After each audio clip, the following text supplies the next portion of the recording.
Alors, bonjour à tous. Aujourd'hui, je reçois un invité spécial qui s'appelle Nadim Takshi. J'ai bien prononcé. Oui.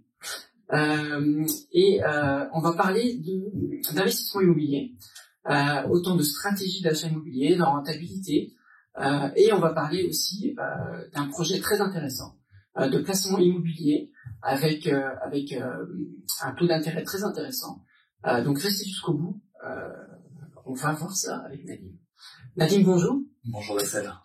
Alors, avant de commencer, je vais te demander juste de te présenter, qui tu es, ton parcours, d'où tu viens, pour essayer un peu de placer les choses avant d'aborder le vif du sujet. Avec plaisir. Alors, d'où je viens, donc je suis d'origine libanaise. On en parlait tout à l'heure, donc c'est un point commun, entre nous. Je suis arrivé en France il y a 13 ans pour terminer mes études en grande école et je suis entrepreneur depuis une dizaine d'années. J'ai monté une première boîte qui s'appelait Crédit.fr, qui était numéro 2 du prêt participatif au PME, du crowdfunding PME, qu'on a vendu à Tikeo Capital, 2 ans plus tard. Et derrière, je travaillais dans la blockchain pendant quelques années. J'ai également monté un fonds et une plateforme de trade finance mandaté par la Banque centrale du Liban pour aider les industriels libanais à se financer. Donc le fonds avait levé 175 millions de dollars. On avait fait tout ça en moins de 6 mois avec une équipe qu'on avait montée pendant le confinement. Au tout début du Covid, on était 17 personnes au bout de 6 mois. Et donc pas mal de projets entrepreneuriaux avant que je lance Livret P officiellement en 2022. Et en parallèle de tout ça, je suis aussi investisseur dans l'immobilier. Donc depuis un petit moment maintenant, avec pas mal de belles opérations en mon actif.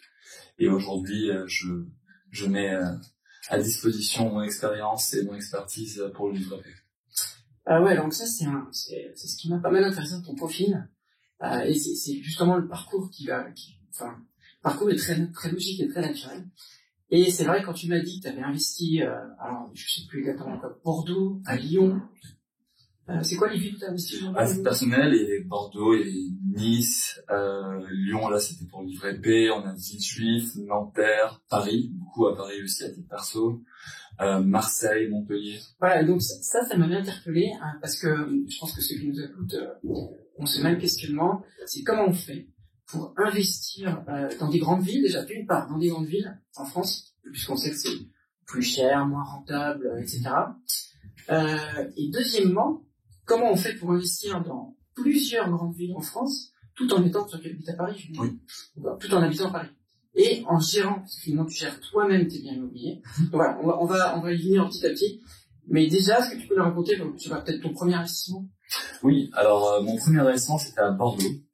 Alors l'histoire en fait c'est que j'ai commencé à bosser en 2013 et dès le début, en fait, dès les premiers mois où j'avais commencé à recevoir mon salaire, j'ai pris conscience de la possibilité de l'effet de levier, de pouvoir vraiment emprunter et investir de l'argent que je n'ai pas en fait aujourd'hui, afin d'obtenir un rendement sur de l'argent qui ne m'appartient pas. C'est un des seuls placements où on peut faire ça. Exactement. De l'effet de levier. Oui, surtout un placement qui est plutôt sécurisé quand on achète bien, puisqu'on reste sur de la pierre.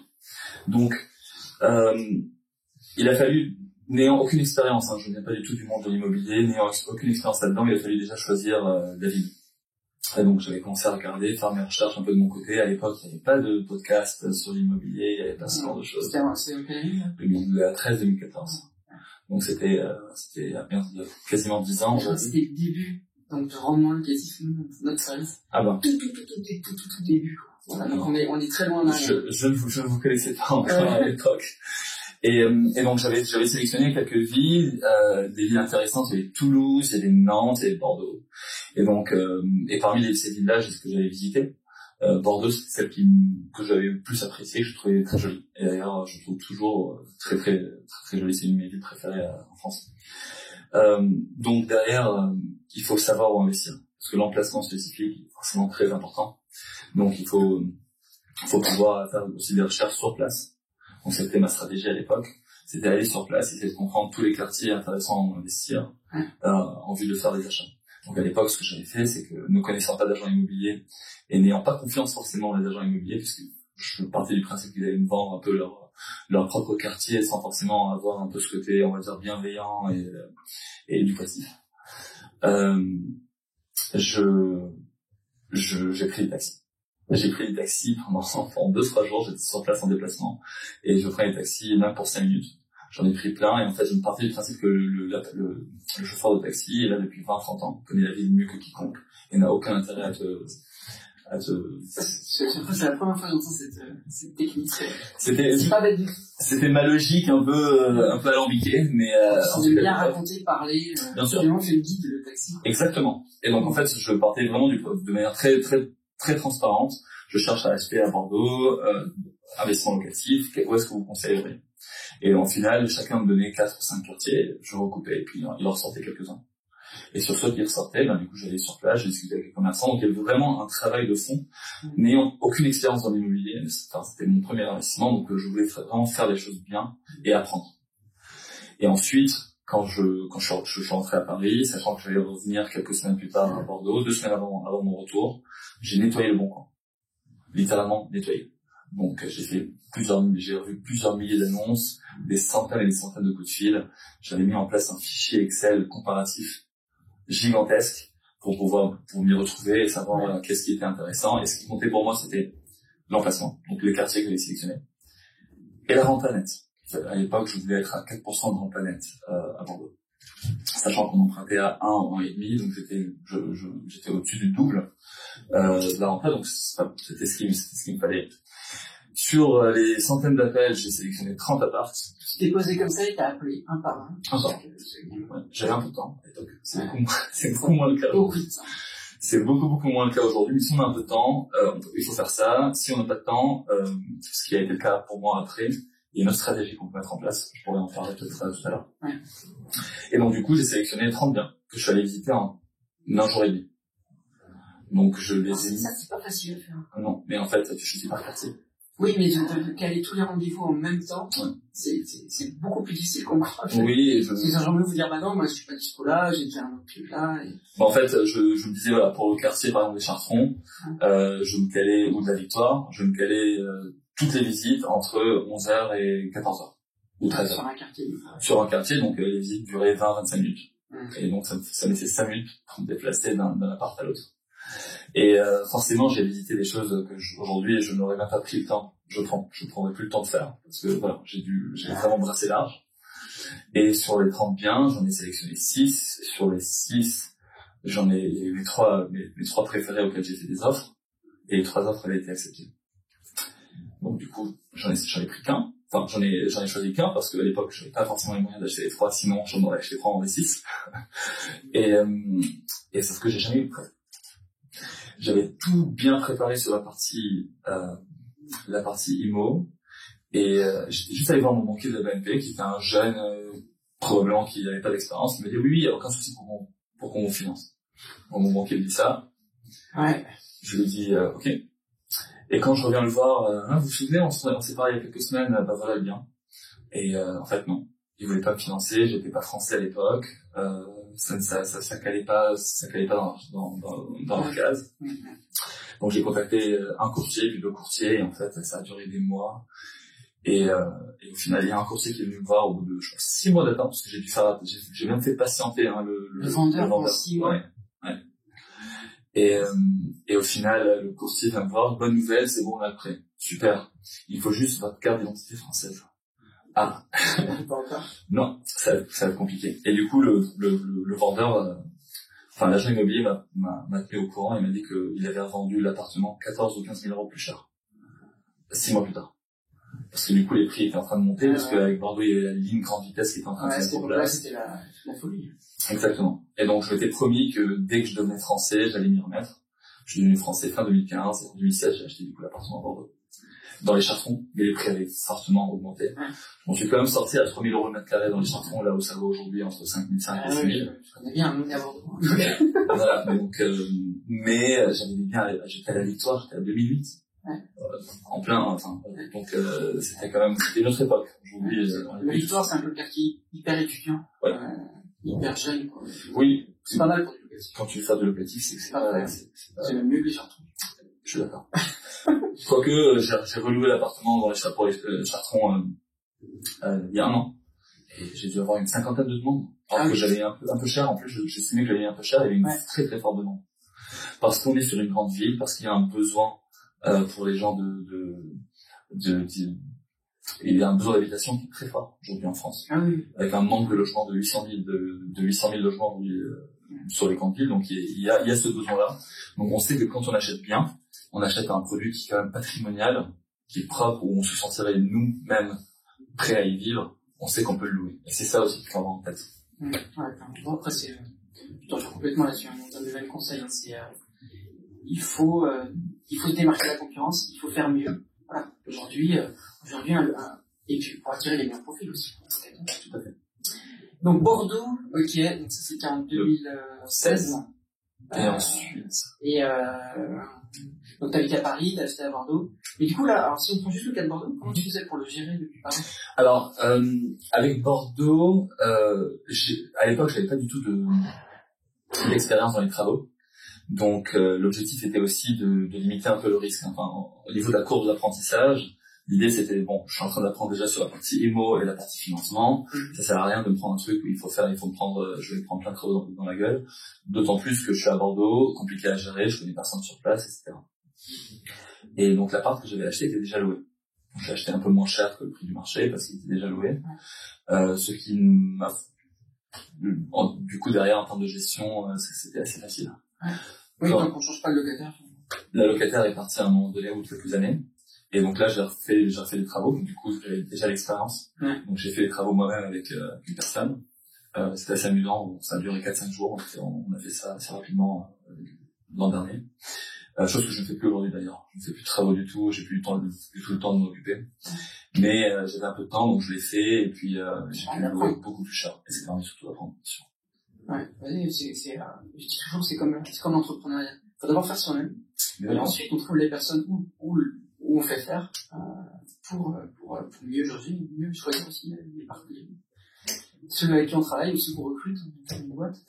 Et, du coup, t'as fait les 3 ans et ensuite, comment tu le gères? Et en fait, pour le gérer, ensuite, il y a pas grand chose. Tu touches les loyers tous les mois. S'il y a un problème, il y a peut-être un problème avec les WC ou quoi, tu vas sur travaux.com, tu trouves un artisan, tu le mets en relation avec le locataire gère ça, et au final, si le locataire paye de sa poche, il retire ça du loyer. C'est assez facile. Le seul truc qui peut être embêtant, c'est le locataire repartir. Bon, il faut mettre l'annonce en ligne. L'annonce, si tu l'as mise une fois, en fait, il suffit juste de la reprendre et de la remettre à nouveau. Éventuellement, la mettre à jour si besoin. Organiser toutes tes visites en une journée si tu peux. Et aller sur place et faire visiter les choses. Ou alors, à ce moment-là, soit tu connais quelqu'un sur place qui peut faire les visites pour toi, soit tu passes par une agence qui te prend des frais juste pour la partie visite. Il y a aussi une technique, c'est si tu avais le locataire précédent fait les visites avant de partir. Ouais, j'utilise pas mal cette technique et ça marche assez bien. Ça c'est bien. Moi, titre perso, je préfère rencontrer les locataires. Mais ça c'est vraiment moi si c'est pas très important pour la personne. Après on peut toujours appeler. Moi ce que je fais c'est que je mets au téléphone. Et après je fais confiance. Et souvent les locataires, j'ose donner aussi leur avis. Mais ça c'est marrant, j'ai déjà fait. C'est un truc que tu pourrais essayer. Écoute avec et après ils donnent leur avis, ils disent lui je le sentais bien, donc au final je fais confiance au locataire, etc. Mais ouais, donc voilà, donc finalement oui, on n'a pas grand chose à faire finalement, que sauf quand tu es dans en question. Et dans ce cas-là, oui, ça arrive. Là tu vois, j'ai un mes appart à Paris. J'ai le locataire qui m'appelle samedi à 1h du matin, un peu en mode panique, et il y a un dégât des eaux chez le voisin d'en face, et en fait t'avais 15-20 cm d'eau. Enfin, c'était vraiment une flaque partout. Donc bon, c'était un peu embêtant. Moi, ce que je dois faire, c'est que je dois contacter mon assurance. J'ai mis en relation avec le locataire. Ils sont venus faire des PDE. Puis après, il y a une société de travaux qui va venir faire tout ça. Ça c'est à distance. Ça tout se fait à distance. Ça prend du temps, c'est vrai. Mais moi, j'aime bien optimiser. Tant que je peux le faire aujourd'hui encore, sachant que ça me prend. C'est juste des à-coups, tu vois, qui arrivent une fois de temps en temps. Et donc, je ne peux pas payer 3, 4, 5%. À une agence. Du coup, aujourd'hui, il est bien que ça, dans plusieurs villes. Ouais. On l'a dit tout à l'heure. Tu les gères tous comme ça. Ouais. Ok. J'en ai, et en plus, je suis entrepreneur à côté, j'ai 2 sociétés, avec LivreP, donc, qui est l'application qui démocratise l'épargne immobilière. En fait, j'arrive à m'en sortir, et ça me prend pas tant que ça. Ouais, et puis au final, ton activité pro te fait te déplacer aussi de temps en temps, j'imagine. Oui, mais pas, je mélange pas forcément les deux, et j'ai pas forcément besoin. Aujourd'hui, je n'achète plus à titre perso. Je mets vraiment toute mon expertise pour le compte du livre papier. Et l'idée, c'est de faire profiter toute la communauté de nos achats. Ok. Donc, alors, juste avant de passer à peut-être un autre type des investissements plus récents. Le dernier que t'as fait, c'était quand? À titre perso? Ouais, à titre perso. C'était en 2021. C'était l'an dernier. J'ai acheté à Paris. Donc, celui-là est peut-être intéressant, parce que du coup, Paris en 2021, c'était déjà cher. Oui. Ça, c'est ton point de vue là-dessus, et comment tu t'es pris, je pense que ça pourrait pas mal. Alors ça, il est intéressant, dans le sens où, il faudra quand même que j'explique un peu ce que j'ai fait au préalable, qui m'a amené là, parce que, en fait, tout est un cheminement logique, d'efforts que tu fais à un moment donné, qui vont t'ouvrir des portes, si tu es suffisamment patient, qui t'ouvriront des portes, plus tard. Avant de parler de ça, je pense qu'il est intéressant quand même de faire un peu le point sur la nouvelle stratégie que j'avais mise en place. Donc la première, c'était je nettoie le bon coin, éventuellement se loger, à l'époque je l'avais pas fait. Qui marche bien, ça marche bien, et on trouve quand même des bonnes affaires là-dessus, et ça me permet aussi de rencontrer des agents immobiliers. En 2018, j'avais des conditions salariales qui étaient très intéressantes, après avoir revendu Crédit.fr. Et donc du coup, j'étais en capacité d'acheter de manière beaucoup plus importante. Ouais. Et donc, à l'époque, j'avais pas beaucoup de temps, je voyageais beaucoup pour mon boulot. Et en fait, ce que j'ai fait, c'est que je me suis pris un samedi. Je suis parti de chez moi à 10h du mat, avec un petit sac à dos, avec une bouteille d'eau et 2 bananes, et un cahier. Et j'ai passé toute la journée. Je suis parti, j'habite dans le 4e à Paris. Et je suis parti vers Bastille, donc le 11e, 19e, 10e. Et j'ai fait du porte-à-porte sur toutes les agences. Je faisais de 10h à 18h. Tu as quand même ciblé les arrondissements les moins chers, on va dire. Des arrondissements les plus intéressants, qui sont les moins chers. C'est des quartiers que j'aimais bien. Parce que moi, je pars du principe que je n'achète jamais un bien dans lequel je ne me verrai pas y vivre.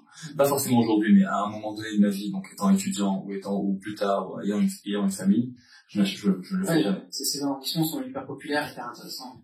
Et donc c'est là aussi que tu peux avoir des bonnes rentabilités. Et donc du coup, j'allais dans les agences, je tapais la porte, bonjour, je m'appelle Adim, je cherche à acheter un ou plusieurs biens. Voici mes caractéristiques. T1, T2, pas plus de X milliers d'euros, je cherche une rentabilité minimum, à l'époque c'était de 4% à Paris, 4% net à Paris. Donc il y a beaucoup qui prenaient pour un fou. Bah ouais, c'est pas évident déjà, même en 2018. Ouais, c'était pas évident, plein de gens qui m'ont dit c'est impossible, et finalement aujourd'hui je suis entre 4 et 5% de rentable net à Paris à cette sur des biens qui ont pris beaucoup de valeur depuis. Ouais. Et donc du coup j'ai pu rencontrer quand même d'agents immobiliers, et certains qui prennent pour un fou, et puis d'autres qui vont voir le potentiel. Il faut que tu arrives aussi quand même à montrer un peu de confiance en toi, montrer que tu as l'expérience de ça, même si c'est pas vrai. Il faut que tu arrives quand même à montrer cela, et que tu as le financement derrière. D'autant plus aujourd'hui, en 2022. Le contexte aujourd'hui. Alors là, il faut absolument que tu aies un papier de la banque qui te... Maintenant, je crois qu'ils ne gagnent même plus. Enfin, les agents ne vont même pas considérer quasiment. Si ça pas ça. Ouais. Donc, du coup, ce qui m'est sorti, c'est que, au final, j'ai eu des appels. Et donc, le premier bien que j'avais acheté, j'étais à Boston, en déplacement. Et je vois l'email de l'agent immobilier, je regarde l'appart, enfin, il était incroyable. C'était au but de Chaumont, en 32 mètres carrés, il y avait 20 mètres carrés de terrasse en plus. Et il était tout refait, à neuf. Il était à 280 000. Donc, largement en dessous du prix du marché. Donc, j'appelle l'agent pour confirmer qu'il n'y avait pas de loup. Donc, c'était le cas. Et comme je pouvais pas, les premières visites étaient le lendemain matin. Donc, j'ai fait en sorte, j'ai supplié ma sœur qu'elle allait se déplacer, qu'elle prenne le premier créneau. Donc, 9h du matin. Donc, moi, à 3h, 3h30 du matin, à Boston, j'étais debout. J'ai attendu ses vidéos et son appel. Elle m'a confirmé que le quartier était nickel et que tout était bon. J'ai appelé dans la foulée l'agent immobilier, je lui ai dit je le prends. Attendez monsieur, on ne se connaît pas, voilà, comment je peux vous faire confiance, vous l'avez pas encore visité. Je lui ai dit bon, vous avez combien de visites aujourd'hui? Il dit 2. Je lui ai dit ok, gardez ces 2-là, annulez toutes les autres. Au pire, si je le prends pas, je suis certain qu'il y en aura un des deux qui le prendra. On était mercredi ou jeudi. Je rentrais le lundi à Paris. Je lui ai dit moi j'atterris à 8h lundi. À midi, je viens faire une contre-visite. Juste garder le mot. Et pendant toute la semaine, j'envoie des messages tous les jours. En disant, mais c'est sûr que je le prends, machin. Il m'a pris pour un fou. Ouais. Je suis arrivé, j'ai vu l'appart. J'avais à 8h, je visite l'appart à midi. À 15h, je partais en plus à Amsterdam pour le boulot. Je suis rentré vendredi et samedi, je signais le compromis. Et avec lui, j'ai acheté 3 autres apparts. Parce que derrière, il m'appelait directement quand il avait un truc qui était en dessous du prix de marché, parce qu'il savait que ça allait aller vite. Alors ça, c'est intéressant, parce qu'il t'a pris pour un fou, mais en fait, c'est ce qui t'a permis d'y arriver. Et ce qui est marrant, c'est que t'étais en mode un peu commercial agressif, enfin pas agressif, j'exagère, mais insistant. C'est pas insistant, c'était rassurant. En fait, je voulais pas, j'étais moins dans le fait d'insister, et plus je voulais le rassurer par rapport au fait que j'allais le prendre. Ouais. Et il faut faire attention à faut pas aller trop loin. Ouais. La limite, elle est très fine, et donc il faut toujours faire attention à ça. C'était juste, voilà, je vous rassure, je vous assure que je le prends, j'arrive, etc. Donc un petit message, juste histoire qu'il passe par N'oublie pas, de rester dans la tête. Tout à fait. Et en fait, je retiens 2 trucs. Donc, il y a le fait d'avoir été le premier à visiter. Oui. Ça, c'est un truc que je fais hyper souvent. Et souvent, les gens me disent, oui, mais l'agent immobilier, il me dit, ma mince, j'ai déjà 2 créneaux. Mais en fait, dis-lui simplement que tu veux venir avant, tu prends l'heure d'avant, tu lui dis que ça va être rapide, tu lui dis, et en fait, là, allez, 3/4 du temps, ça passe. Ouais. Et du coup, t'es le premier, du coup, t'es le premier à faire l'offre. Ouais. Et ça, c'est un conseil, mais absolu, qu'il faut appliquer pour cet armée immobilier. Parce que le premier arrivé, le premier servi, hein. C'est aussi simple que ça. Ouais. Et le deuxième truc que t'as dit, j'en ai juste il y a pas de c'était le fait d'être vraiment au taquet. Et ça, franchement, c'est pas donné à tout le monde. Alors après, toi, t'as peut-être la fibre aussi. Et ça, il faut se faire du mal pour faire ça. Enfin, voilà. Tout à fait. Pas évident pour tout le monde. C'est certainement pas évident. Il faut qu'il y ait quand même un peu de, il faut créer un peu cette confiance en soi et montrer un peu un minimum de professionnalisme vis-à-vis de l'agent. Tu vas lui montrer que t'es un mec sûr. Avec fiable. Qui a le financement, qui sait travailler correctement, etc. Faut s'entraîner à la limite, pour ceux qui se débutent, je parle. C'est de dire, c'est pas grave, faites-le avec des agents jumeaux. Peut-être que au début, vous n'êtes pas confiant, ça passe mal. C'est comme un entretien. Tu l'as fait 1 fois, 10 fois, comme quand tu présentes devant une foule. Tu l'as fait 1 fois, au début c'est dur, au bout de 2, 3 fois, et au bout d'un moment, ça devient facile. Et tu as l'aisance, quoi. Au final, toi, c'est ce que tu faisais, toi, tu le faisais à fond. J'avais plus d'aisance. J'avais naturellement de l'aisance. Mais oui, je le faisais. Maintenant, je connais bien un peu le monde des agents immobiliers. Ça passe pas trop mal, mais je le dis à tout le monde, très clairement, ce qui m'a permis de faire quasiment toutes mes bonnes affaires, c'est que j'étais le premier ou le seul sur le marché. Ça, c'est personnellement. Et ce que je disais aux agences immobilières, quand j'allais les voir, c'est qu'un bien qui est en ligne depuis 24 heures ne m'intéresse pas. De base. Parce que s'il est en ligne, c'est qu'il n'est pas suffisamment intéressant pour passer en off-market. Et je leur expliquais très clairement que moi, ce qui m'intéressait, c'était ce que tout le monde voulait avoir, sauf que je le voulais avant les autres. Et j'étais capable, en fait, avec un minimum de professionnalisme, une manière de travailler, et une assurance au niveau du financement, de faire des choses et aussi de le répéter.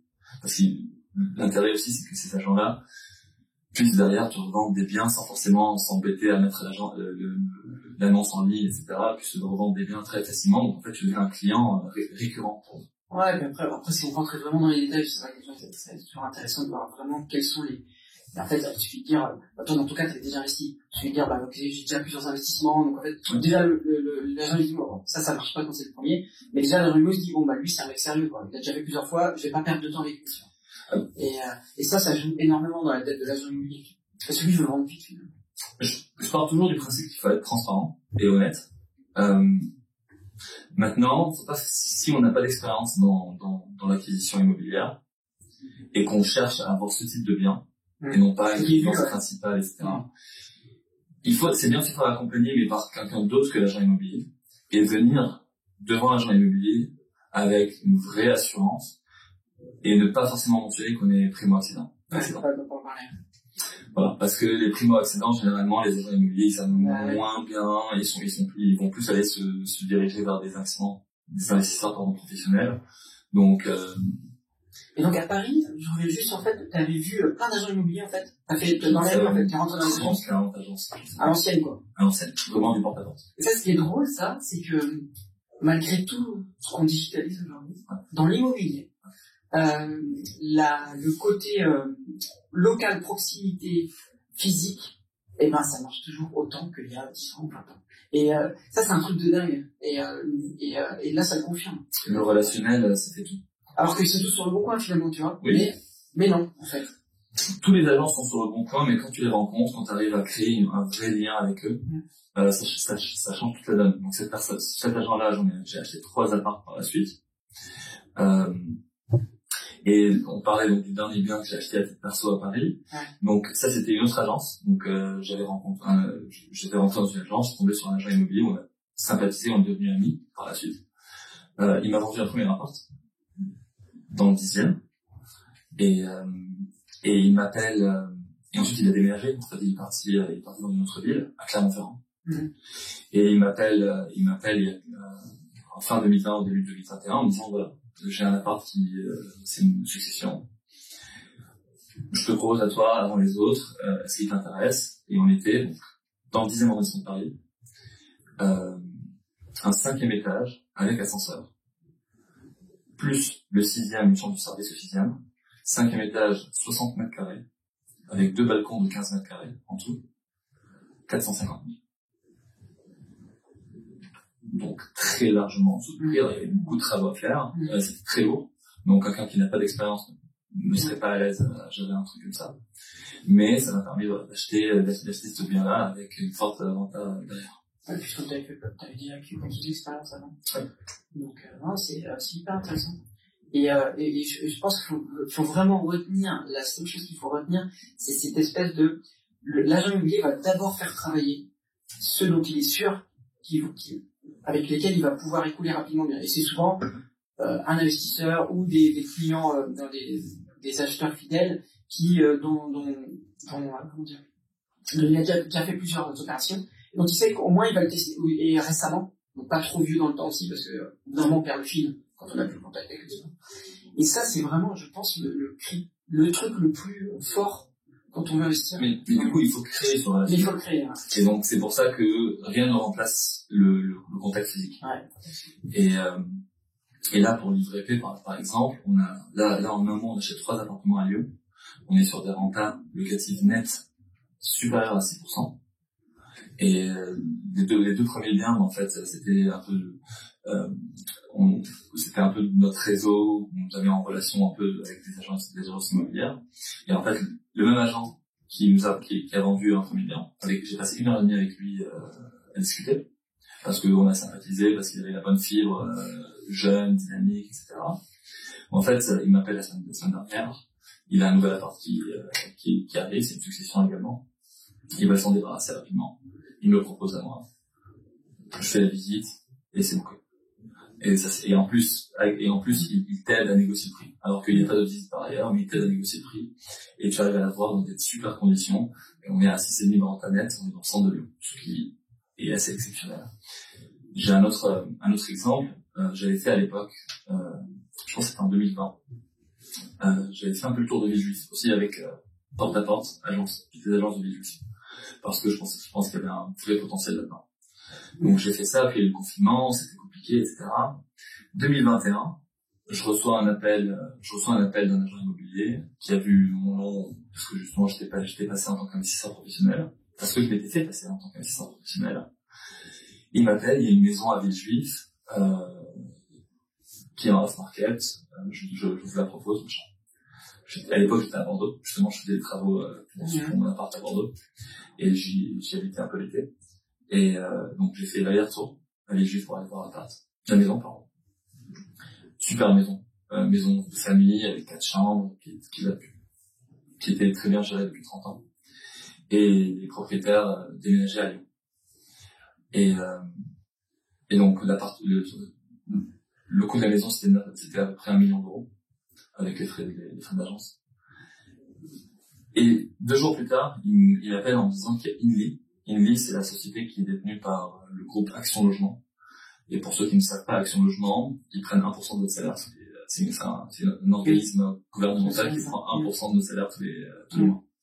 Donc c'est un mastodonte qui achète initialement des logements sociaux, mais qui a développé Inly pour faire du co-living.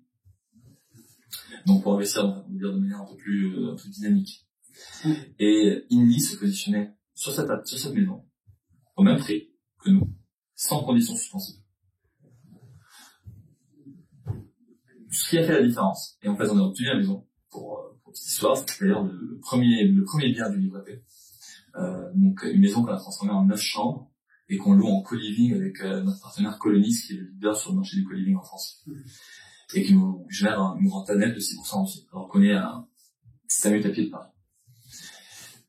Ce qui a fait la différence, c'est en fait, j'avais rencontré ici, lors de ma première visite les propriétaires, et le feeling était très bien passé. On avait beaucoup discuté, on avait sympathisé, et puis je leur ai expliqué que j'achetais la maison aussi pour garder l'âme. Je souhaitais garder cette lame. C'est important. T'es un bon commercial. Non, c'est pas du tout, pas du tout. Je pense. Je pense tout ce que je dis. Vraiment. Après, elle était très jolie, du coup, la maison. Elle est magnifique. Elle est absolument magnifique. Tu peux la voir de toute façon sur l'app, Livre épais. Elle est magnifique et j'étais vraiment sous le charme. Donc, je voulais absolument garder l'âme de la maison. Et quand je leur en parlais, je ne vendais rien du tout. J'étais même pas sûr de vouloir l'acheter. Sur le coup. J'avais pas fait mes calculs, j'avais pas regardé si on pouvait vraiment faire passer 9 chambres, parce que 8, le VP, il passait pas à 8. Donc il fallait faire passer 9 chambres, donc il y a eu une petite analyse qui a été faite. Et pour l'histoire, Inly voulait mettre 11 chambres. Et je ne sais même pas où ils auraient mis ces en chambres, mais ils voulaient mettre 11 chambres. Et donc, du coup, j'étais en compétition avec une société qui achetait comptant, et moi qui, du coup, à l'époque, achetais avec des conditions suspensives de financement. Alors j'avais mon banquier qui m'avait rassuré par rapport à ça, etc. C'est très important d'avoir des bons banquiers. Heureusement, je suis entouré de quelques-uns qui sont exceptionnels et qui me suivent et qui me font confiance. Et ça, c'est une chose que j'ai apprise de l'histoire de Bordeaux. Et en fait, ce que j'ai fait, c'est que j'ai harcelé l'agent immobilier. Mais gentiment, tous les jours, en mode, mais c'est sûr que je vous le prends. Faites-moi confiance. Voilà. C'est bis répétiteur, exactement, pendant 5-6 jours, avant qu'il fasse sa proposition, c'était le mardi, au vendeur, et qu'il pousse plus vers l'une que vers l'autre. Et en fait, au-delà du feeling, où, en gros, bon, je suis un mec sympa, super, top, mais bon, est-ce que je vais quand même prendre le risque de te vendre ma maison, et si jamais ça passe pas avec le financement? Je me suis réveillé ce matin-là, en plein milieu de la nuit, une idée qui m'est venue, en fait, grosso modo, sur cette maison-là, je suis la personne qui visite, qui prend la décision, qui finance. Alors que Inly, c'est une grosse société où il y a la personne qui va visiter, qui peut passer par un comité d'investissement, un comité de financement, machin. Et donc, du coup, j'ai eu cet argument supplémentaire que je pense qu'il a aussi joué. Ah, je pense que c'est tout ça qui a dû faire parce que... Alors, il m'a dit que c'était ça, et le fait que les propriétaires m'avaient trouvé sympathique, avec qui je suis toujours en contact d'ailleurs. Qui m'ont écrit il y a pas longtemps, parce que la dame elle est revenue pour voir la maison, et elle en était très contente. C'est marrant, ça. Mais oui, c'est important. Je pense que l'humain... C'est ça, l'humain dans l'immobilier. Mais pas dans tout. Déjà, de base, dans tout. Et c'est comme ça que je vis ma vie. Et je l'applique naturellement dans le cadre professionnel, aussi bien que dans le cadre personnel. Donc, c'était donc colocation. Alors, je vais revenir parce que tu as mentionné plusieurs fois Livre AP, mais en fait, ce qui se passe, c'est que tu as fait tous ces investissements personnels, et ensuite tu t'es dit, je vais en faire mon business, en gros, enfin, je simplifie, mais en gros, je vais continuer à faire ça, mais je vais proposer finalement aux gens, donc moi, toi, n'importe qui, de participer finalement à tes investissements. Et du coup, tu vas nous expliquer comment ça marche. Et donc, c'est de là qu'est né Livre AP, et du coup, c'est ce qui te fait acheter. Tu t'as dit, j'ai acheté cette maison, c'est dans le cas de Livre AP. Donc, est-ce que tu peux nous expliquer un peu comment ça fonctionne? Qu'est-ce que c'est? En fait, avec mon associé Yazid Access, qui lui aussi est entrepreneur, il a passé 13 ans dans Silicon Valley, il a monté une licorne, d'abord. Donc, c'est quelqu'un qui a aussi très très bien réussi dans le digital. On est parti du constat qu'en France, il y a 2000 milliards d'euros qui viennent sur des comptes courants et des livrets qui rapportent peu ou pas grand-chose. Et parce qu'il n'y a pas de solution, en fait, qui soit suffisamment simple, accessible et transparente sur le marché. Notre objectif a été de démocratiser l'épargne immobilière en la rendant accessible à tous et en faisant bénéficier, en fait, tout le monde de mon expérience et de mon expertise là-dedans. En combinant la simplicité et la liquidité du livret A à la performance et la sécurité de l'immobilier. Tout ça à portée de main au sein d'une application mobile. En fait, c'est de là qu'est né le livre AP. Donc, on a créé le livre AP qui est le livret d'épargne Pierre. Donc, pour ceux qui se demandent, et d'ailleurs tout le monde se demande, c'est quoi le P? Ouais, je sais quand tu peux l'appeler livre I. Alors, on a du coup P pour la pierre, donc c'est le livret d'épargne pierre, qui est la première application mobile, qui, il y a un parcours digitalisé à 100%, permet une ouverture de compte que tu l'as testé déjà perso en 1 minute. Ouais, ça marche très bien. Sans frais, accessible à partir de 100 euros. Donc l'idée, c'est vraiment de le rendre accessible à tout le monde, contre un rendement allant de 4% minimum et jusqu'à 6% sur l'année. Et comme pour le livret A, on a la possibilité de récupérer nos fonds en cas de besoin, sous 24 heures, sans pénalité. Donc moi, ce que je vais faire, c'est que je vais faire profiter notre communauté de notre expérience, notre expertise sur ce marché-là. Et je vais utiliser ces fonds pour acheter des biens immobiliers résidentiels dans le centre des grandes villes françaises. Donc là, on a une tension locative importante et donc un risque fortement maîtrisé. Il faut bien savoir une chose, c'est qu'on fait très attention à la maîtrise du risque, parce qu'on veut être sûr que, voilà, en termes de vacances locatives, on réduit ça au minimum. Moi, j'ai jamais eu une semaine de vacances locatives sur aucun de mes apparts. Je confirme, moi c'est pareil, même si c'est pas une grande ville, dans mon cas personnel, moi je suis complètement à Angers, et il n'y a aucune vacances locatives. Et quand je mets une annonce, c'est 100 messages en 30 minutes, 1 heure, quoi. Donc en fait, ça, je te rejoins complètement, si tu achètes au bon endroit, dans les bonnes villes, il n'y a pas de problème là-dessus. Mais du coup, là, la question, t'as décrit un peu tout l'IVP. Donc, 4% minimum jusqu'à 6%. La première question, je pense que tout le monde se pose, c'est comment tu fais. C'est-à-dire qu'aujourd'hui, comment tu peux dire aux utilisateurs, vous avez 4% minimum, et en même temps, vous pouvez les retirer quand vous voulez. Alors, c'est une bonne question.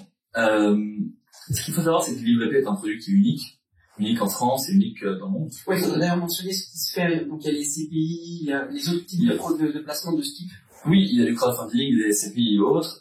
Nous, on est un peu au milieu de tout ça. Notre objectif a été de prendre le meilleur de tous ces éléments et justement de casser un peu tous les pain points, qui sont le manque de transparence, le manque de liquidité, des risques qui peuvent être un peu trop élevés, comme sur le crowdfunding niveau aujourd'hui, qui devient de plus en plus risqué, etc.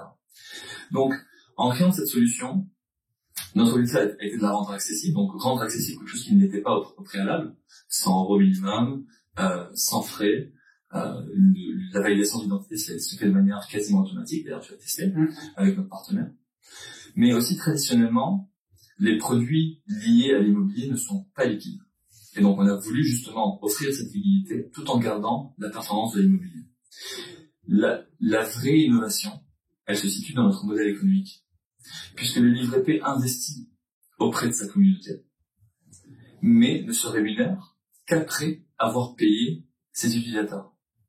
Donc, on est dans une logique de performance, et non pas dans une logique de volume, comme ça peut être le cas sur du crowdfunding, etc., où on va se rémunérer sur des commissions. Nous, on ne se rémunère que si on gagne. Donc, on est... Exactement. Mais c'est gagnant pour les utilisateurs avant, et puis nous, ensuite, on gagne. Donc, pour un peu simplifier le truc, pour que les gens comprennent, en gros, ce qui paye les 4%, entre guillemets, jusqu'à 6%, on va peut-être expliquer c'est quoi la différence, jusqu'à 6%, mais pour ce qui paye les 4%, c'est le rendement locatif pur, donc c'est uniquement, on oublie la vente, on parle juste de les déloyers des charges, possibilité de crédit, etc. Ce rendement-là, il est reversé en premier lieu pour rémunérer les 4%, et le reste, il est pour vous. C'est ça. Alors c'est de 4 à 6%, la différence entre les deux, elle se situe au niveau des actions sur l'application. Donc on a voulu créer une solution qui soit suffisamment gamifiante, fun, ludique et aussi éducative. Donc on a une app éducative aujourd'hui parce qu'on a un vrai problème en France, qui est le manque d'éducation financière. C'est vrai pour les plus jeunes mais aussi pour les moins jeunes. Donc on va communiquer régulièrement, alimenter l'application avec des articles sur notre chasse immobilière, sur nos biens qu'on achète avec toutes les caractéristiques de manière très transparente sur tous les biens qu'on achète, mais aussi sur la stratégie qu'on met en place et les outils qu'on utilise pour mieux acheter. Au-delà de ça, on a ce qu'on appelle la Question of the Week, qui est un quiz hebdomadaire sur l'IMO ou l'épargne, qui va permettre à l'utilisateur, en se connectant, en répondant toutes les semaines à cette question, de pouvoir booster son rendement, donc de passer de 4 à 4,5 ou à 5, à 6, etc. Donc toutes les semaines, il va pouvoir le faire. Et donc aujourd'hui, on a des gens qui sont sur des rendements à 6%, d'autres à 5, d'autres à 5,5, etc.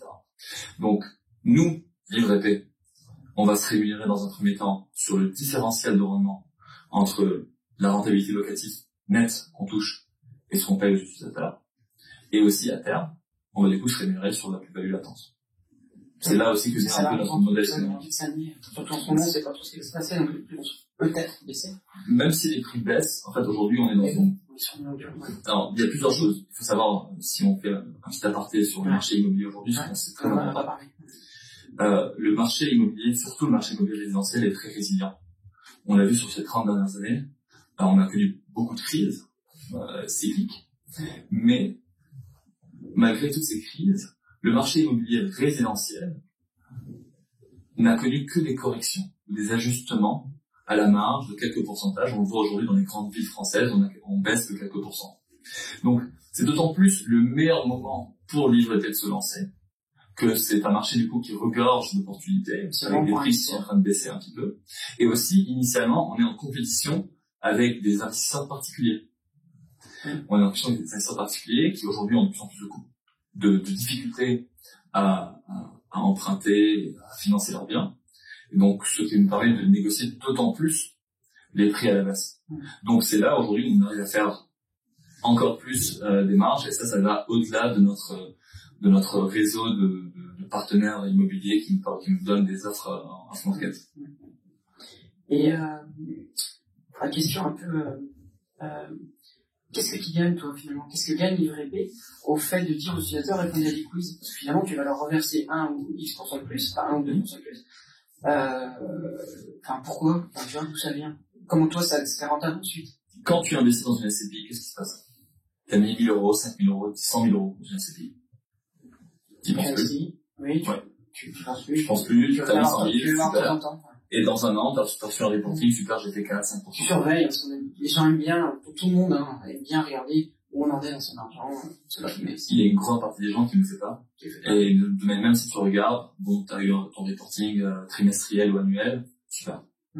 L'idée, c'est de créer de l'engagement, de créer une vraie communauté qui va suivre régulièrement le Livre épais, qui va s'informer, s'éduquer, si je puis me permettre de dire, sur des sujets liés sur ces sujets-là.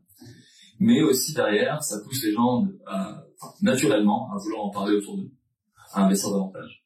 Et ce qu'il faut savoir, c'est que le Livre épais, dans sa forme actuelle, c'est notre produit d'appel. Donc notre produit de lancement, un produit qui est unique, etc., qui fonctionne très très bien, puisqu'on a une croissance depuis notre lancement de manière organique qui a été très soutenue, avec plusieurs millions investis. Et là, en fait, en début d'année 2023, on lance des nouveaux produits, des produits partenaires. Donc, c'est pas nous qui allons gérer ça.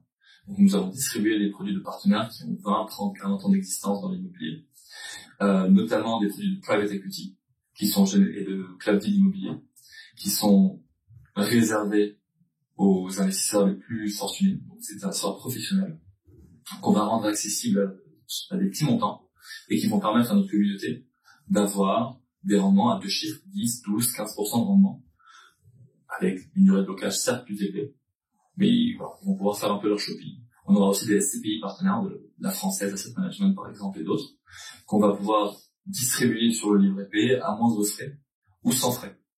Donc l'objectif en fait du Livre épais est de se développer en plateforme de tout l'immobilier en un, accessible à partir de 100 euros. Puisque notre objectif, c'est aussi d'une certaine manière, via cette plateforme, de participer à l'amélioration du pouvoir d'achat des Français, en leur permettant non pas de mieux consommer, mais de mieux épargner. Et ça, c'est très important de savoir bien épargner aujourd'hui. Ok, donc oui, parce que j'avais presque envie de dire, c'est presque trop beau pour être vrai. Donc je pense que les gens sont sceptiques.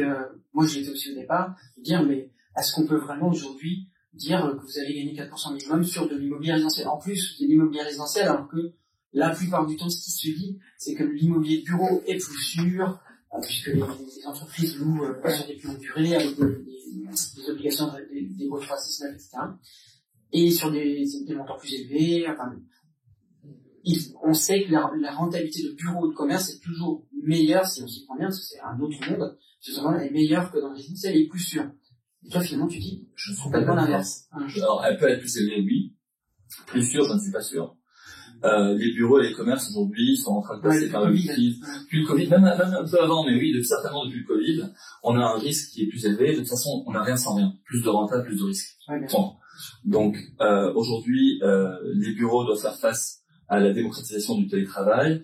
Les commerces sont aussi en compétition maintenant avec l'e-commerce. Donc avec l'e-commerce qui est en train de monter. Donc du coup, ça met à risque. C'est bien. Maintenant, si on achète bien, on achète dans les centres-villes, on n'aura pas les mêmes tendances de toute façon. Et d'une manière générale, nous sur LivreP, on est très transparent sur les biens qu'on achète.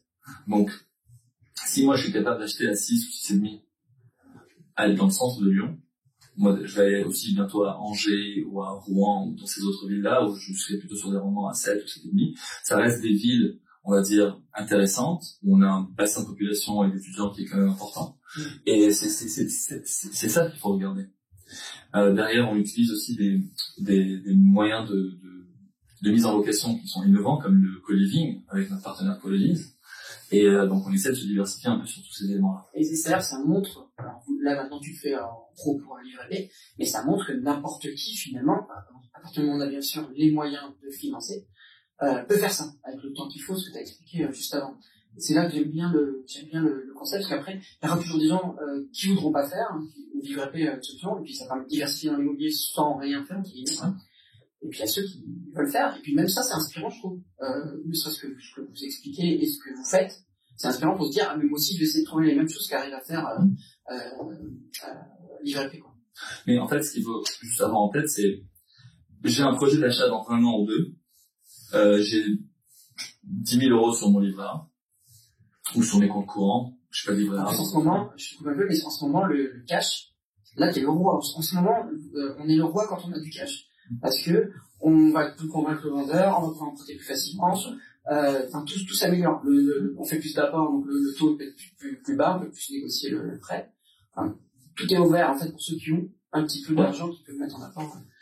Et donc, du coup, une personne peut venir placer son argent sur le livret P, une partie de son épargne sur le livret P, la faire fructifier à un meilleur taux que ce qu'elle a avec la banque, tout en ayant la liquidité de pouvoir le récupérer. Donc, nous, en fait, on a une poche de liquidité qui est là pour assurer les sorties. Ah, du coup, c'était une nouvelle question. Ouais. Je sais pas répondre à cette question. Ouais, une nouvelle question, c'est si demain, tout le monde voulait retirer tout son argent, je sais pas, mais je fais ça pour te pousser dans les pires situations, mais en gros, tout le monde, il y a une crise où une crise, tu sais, où tout le monde se jette sur sa banque, et veut retirer tout son argent. C'est un cas extrême, je le prendrai.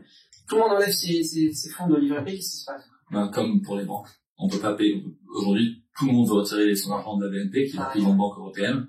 Elle ne pourrait pas rembourser les gens. Parce que les fonds sont investis ailleurs. Donc, ce qui est intéressant de voir, c'est où est-ce que ces fonds sont investis. Donc, là où, par exemple, nous, tu dois bien connaître ce sujet-là avec le Liban. T'as eu un cash loan sur les banques libanaises. Sauf que les banques avaient investi dans la dette du gouvernemental libanaise. Donc c'était un peu le cercle vicieux qui a complètement explosé. Donc ce qui est important de voir, c'est où est-ce que l'argent est mis. Si tout le monde voulait sortir d'un coup, alors on n'aurait pas la même liquidité qu'on a aujourd'hui, donc sous 24 heures. Les délais seraient plus, on a ce qu'on appelle des clauses de gate, qui vont allonger les délais. Mais du coup, si plus personne ne rentre et que tout le monde veut sortir, ce qu'on fait, c'est qu'on va revendre les biens dans le temps, au bout de quelques mois. Au moins, c'est tangible. L'immobilier, c'est tangible. Et tu es au moins sûr de récupérer ta mise et puis voir derrière ce qu'il y a comme plus-value. Donc, on part pas du principe qu'il y a un risque dans tout. L'idée est de bien maîtriser son risque et de savoir l'appréhender de la meilleure manière possible. Donc, soit on sait le faire nous-mêmes, on investit nous-mêmes, soit on ne sait pas ou on a envie de diversifier un petit peu, on va aller suivre des sociétés, des partenaires qui le font mieux que nous et qui ont un peu cette conscience professionnelle de bien le faire. Et du coup, alors, tout le monde, moi je demande à se croire sur parole, tout, après, moi j'ai l'impression que t'as l'air hyper honnête et tout, mais après, tu vas avoir des doutes. Comment si moi je veux savoir si les investissements que vous avez fait avec LivreP sont bien ou pas, comment je fais? Alors, on parlait de transparence, tout à l'heure. Ouais. Sur le site, on est totalement transparent, on a tous les documents juridiques, légaux qui sont à disposition de tous. Ouais, ça, et on a, on met aussi en avant les baux, pardon, pas les baux, j'ai un trou, les contrats d'acquisition. les documents d'acquisition qui mettent en avant, en fait, voilà, le bien déduit a été acheté à temps, tel prix, etc. Et puis nous, derrière, on communique sur le coût des travaux, le coût des frais de notaire, des frais d'agence, des frais de notaire, qui sont pas forcément tous intégrés dans ces documents-là. Mais on est transparent là-dessus. On a également mis en place un comité d'investissement. En plus, c'est éducatif. En plus d'être transparent. C'est l'objectif, en fait. C'est ce qu'on fait. Et on a mis en place un comité d'investissement de 3 experts qui ont à peu près 100 ans d'expérience dans l'immobilier à 3. Ah oui, je vais dire, Mais les trois, ils ont à peu près ça, qui sont indépendants. Donc, ils n'ont pas de lien avec le livret P, capitalistique ou autre, et qui valident tous les biens qu'on achète. Comment tu trouves des experts? C'est bon. Alors, c'est déjà, j'ai envie de dire, c'est mon réseau, et puis, à l'époque, donc c'est principalement mon réseau. Ou des gens qui travaillent dans des foncières, des choses comme ça. Oui, c'est pas des gens ou qui ont travaillé à la Société Générale, Real Estate pendant 20 ans, ou à la BNP pendant 40. Voilà, en gros, c'est ça. Donc, ils travaillent dans un fonds IMO. Et ils valident, et il me faut 3 sur 3 pour valider un dossier. Ah oui, ok. Et on fait en sorte que on garde quand même cette flexibilité. Donc en fait, ça va très vite. Il y a un dossier qu'on prépare, qu'on leur envoie, ils nous répondent sous 48 heures. Ah oui, donc faites ça pour chaque bien. Ce qui permet, en fait, on s'est mis des garde-fous exprès pour pouvoir rassurer aussi, et nous-mêmes, et notre communauté. Parce qu'il faut pas oublier une chose, c'est que on est investisseur dans les VP. Contrairement à des SCPI ou d'autres sociétés qui vont vous proposer des biens à la vente, où on va pouvoir mettre 10, 100 euros ou 1000 euros sur un bien, comme du crowdfunding. Nous, on est investisseurs là-dedans. Donc, en fait, on fait les choses pour nous avant tout. Porter le risque, aussi. On porte le risque, là où les utilisateurs, eux, ils sont les premiers à être remboursés en cas de problème. Si demain, un livret P devait faire faillite, ce que j'espère, si la holding qui détient un livret P devait faire faillite, c'est là où on est nous. Le véhicule livret P, lui, est indépendant. Et c'est ce véhicule-là qui lie les utilisateurs et qui sont les premiers à être remboursés sur les biens détenus par la société. Oui, parce que tu me disais tout à l'heure, c'est que vous essayez d'acheter le plus possible sans financement. On achète sans financement. Uniquement les 2 premiers biens, parce que c'est nous-mêmes qui les avions financés. On les a achetés avec un financement bancaire. Tous les biens par la suite sont achetés. On achète sans financement pour ne pas avoir la banque en tant que première entité à se rembourser et que ce soit nos utilisateurs. Et derrière, on utilisera notre marge de crédit, notre marge de capacité de crédit, pour obtenir des lignes de crédit de des banques pour financer la liquidité. Et c'est ça qui va rendre les choses intéressantes. Et donc, du coup, on n'aura plus besoin de garder du cash en liquidité et on pourra utiliser la liquidité de la banque pour rembourser les utilisateurs. Et ça, c'est prévu pour 2023. Ouais, c'est intéressant. Non, c'est hyper intéressant parce que, en même temps où c'est intéressant, parce que ton produit est intéressant, en même temps, ça permet de réfléchir aussi, de comprendre les mécanismes immobiliers. C'est pour ça que je trouve ça, que les gens veuillent investir en livret P ou pas, c'est intéressant. Et de toute façon, on peut tester, hein. L'ouverture de compte, comme je disais, se fait en 1 minute. Il suffit de mettre 100 euros pour voir. On va pouvoir comment on met ça dans des bitcoins. Oui, sauf que c'est pas comparable. Et en fait, les gens, ils testent avec 100 euros et tous finissent par s'y prendre et ils investissent davantage. Tous. Ouais, mais c'est vrai que ça permet de commencer sans trop de risques.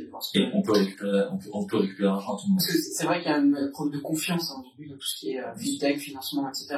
Donc, même si ton truc est le meilleur du monde, et j'espère et je le pense, les gens vont y aller à tâtons et c'est bien. La confiance ne peut s'acquérir que dans le temps. Et donc nous, on met en avant tous les éléments pour créer cette confiance auprès de notre communauté, mais aussi pour nous-mêmes aussi assurer le coup, en fait, avec ce qu'on fait.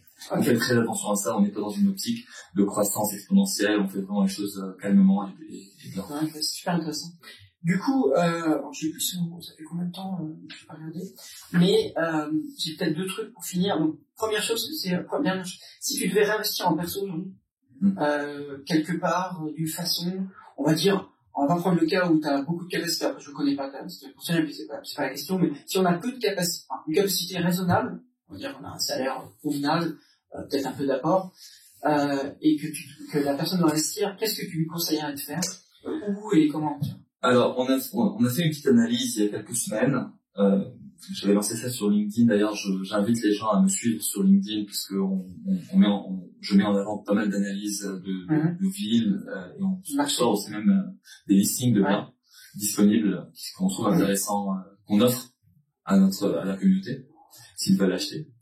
Une ville que je trouve intéressante, qu'on regarde bien aujourd'hui, c'est Rouen. Parce que à Rouen, tu peux acheter autour de 100 000 euros.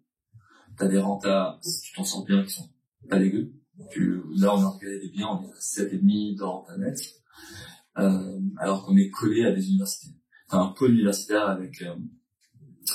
avec Neoma, donc l'école de commerce Neoma, et puis d'autres universités autour. Quand tu achètes dans le quartier. On n'est pas loin de Paris. Une heure et demie. Non, ouais, une heure. Non, c'est pas une heure et demie de Paris. Donc, on est proche de Paris. Il y a un train de grande vitesse qui devrait arriver dans les prochaines années. Donc, c'est le moment aussi d'y aller aujourd'hui, je pense. Il faut investir rive droite et pas rive gauche. Parce que rive gauche, c'est quand même assez craignos. Et apparemment, ça se développe pas tant que ça. Et quand on est rive droite, proche des universités, on se prend pas. Oui, et puis quand on débute, moi je dis toujours, ça quand on débute, faire un petit logement qu'on veuille étudiant, c'est très bien, quoi. C'est pas la peine de se partir dans une colocation quand on y connaît rien, avec des travaux énormes et des réglementations, etc. Donc ouais, c'est pas mal. C'est pas mal du tout. Ok, et lui, puis on dit toujours, chaque fois on dit, mais on peut encore trouver de la renta. Mais oui, bien sûr, il y a plein de villes moyennes. Je parle de renta dans des villes, des vraies villes, avec un certain nombre d'habitants, avec une demande forte, locative. Il y en a de plus en plus, parce que les gens se sont déportés, en fait, sur les villes moyennes, du fait, justement, de l'inflation dans les grandes villes. Et les villes moyennes deviennent de plus en plus intéressantes. Donc voilà, il faut juste se déporter avec la mouvance, et voilà, quoi. Il faut aussi avoir en tête une chose, c'est que, aujourd'hui, comme il devient de plus en plus difficile pour les primo-accédants d'acheter, donc c'est des gens qui vont rester locataires. Ouais. Donc on a un potentiel de locataires qui va être de plus en plus important. Et donc il est d'autant plus intéressant d'acheter aujourd'hui. Et oui, les rentas, on peut les trouver. Il faut savoir qu'aujourd'hui, même si les prix d'immobilier peuvent baisser un petit peu, mais le loyer, lui, il reste minimum stable, voire il augmente avec l'inflation. Bah oui, voilà. D'ailleurs, il augmente beaucoup en ce moment, justement grâce à l'inflation. Donc finalement, le loyer augmente, la renta augmente. Alors, les prix vont peut-être baisser, ça n'a pas encore commencé. Mais je ne sais pas s'ils baisseront aussi vite que l'inflation. Les prix, dans tous les cas, s'ils baissent, les prix d'immobilier, s'ils baissent, on sera sur du 2-3%. C'est vraiment à la marge. Et puis on rappelle, de toute façon, on achète un bien sur le long terme. Donc exactement. L'année prochaine, c'est pas du tout grave. Je pense souvent, mais si l'immobilier baisse, non, c'est pas grave. Tu le calmes. Enfin, faut pas être dans la situation où on a un problème personnel qui nous pousse à vendre. Bon, ça, c'est des situations critiques. Mais à part ça, il y a peu de risques. Et si on utilise un peu les stratégies dont on a parlé au début du podcast, on est capable d'acheter à 10, 15, 20, 30% sur le prix du marché. Ce que je fais à titre personnel. Ça demande, mais il faut le faire. Mais si on arrive à faire ça derrière, on peut revendre dans l'année sans perdre d'argent. Ce qui est exceptionnel dans le cas de l'immobilier, puisqu'on a des frais de notaire, on a des frais d'agence. C'est vrai que c'est toujours pareil ici. Dans l'immobilier, moi, c'est sûr, tout le monde dit, oui, il y a une chose qui compte, c'est l'emplacement, c'est vrai. Et une deuxième chose, c'est bien acheter. Exactement. Donc, une fois que t'as les deux. C'est exactement ça. Ok, dernière question, puisque le podcast s'appelle Plongeon. Quel a été ton plus grand plongeon dans la vie? Voilà, peu importe, ça peut être autant pro que personnel. Quel est la plus grosse prise de risque, le plus gros, tu vois, saut dans le vide que tu as pu faire dans ta vie? Tu as fait plein de choses, donc... Oui, du coup, j'essaie de... qui t'a fait le plus peur, tu vois? Alors, je vais pas parler de peur. Je vais pas parler de peur parce que moi, ce qui m'anime, c'est pas, la peur ne m'anime pas tant que ça. Je vais peut-être parler d'expérience. L'expérience la plus difficile que j'ai eu à faire, au niveau professionnel en tout cas, c'est le projet pour le Liban, puisqu'on était en plein Covid et il y avait une amplitude en fait sociale, économique, politique qui me dépassait, qui nous dépassait tous. Ouais. Et on a quand même réussi à le faire, mais c'était 7 jours sur 7, 15-16 heures par jour de boulot, un burn-out au bout de quelques mois. Donc c'était pas évident. Donc et en fait derrière le pays était cris, j'avais des gens qui m'appelaient tous les jours pour me parler un peu des misères qu'ils pouvaient vivre. C'est quoi le projet?